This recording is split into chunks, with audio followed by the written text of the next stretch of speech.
మంత్రి పొన్నం ప్రభాకర్ కీలక వ్యాఖ్యలు చేశారు. వెంటనే ఎంపీ తేజస్వి సూర్య మాట్లాడిన మాటల్ని పార్లమెంట్ రికార్డుల నుంచి తొలగించాలని మంత్రి డిమాండ్ చేశారు. ఈ విషయంలో కేంద్ర మంత్రి కిషన్ రెడ్డి చొరవ తీసుకోవాలని ఆయన విజ్ఞప్తి చేశారు. భవిష్యత్తులో దలుచుకుంటే కిషన్ రెడ్డి కార్యాచరణ తీసుకోవాలని మంత్రి పొన్నం ప్రభాకర్ అన్నారు. కిషన్ రెడ్డి గారిని ప్రత్యేకించి కోరుతా ఉన్నా.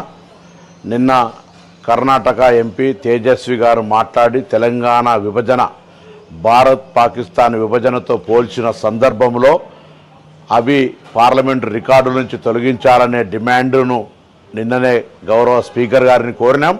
నేను ఈరోజు కిషన్ రెడ్డి గారి ప్రెస్ కాన్ఫరెన్స్లో తప్పైందని తేజస్వి ఒప్పుకున్నాడు అన్నటువంటి దృష్ట్యా వారే స్వయంగా కిషన్ రెడ్డి గారు చొరవ తీసుకొని తెలంగాణ సమాజం భవిష్యత్తులో మిమ్మల్ని అసహించుకోవద్దనుకుంటే పార్లమెంటు రికార్డుల్లో ఆ పాకిస్తాన్తో పోల్చిన ఆ మాటలను తొలగించాలని నేను మీ ద్వారా గౌరవ పార్లమెంటు స్పీకర్ను కోరుతా ఉన్నా. మీరు అందుకు కార్యాచరణ తీసుకోవాలని విజ్ఞప్తి చేస్తా ఉన్నా.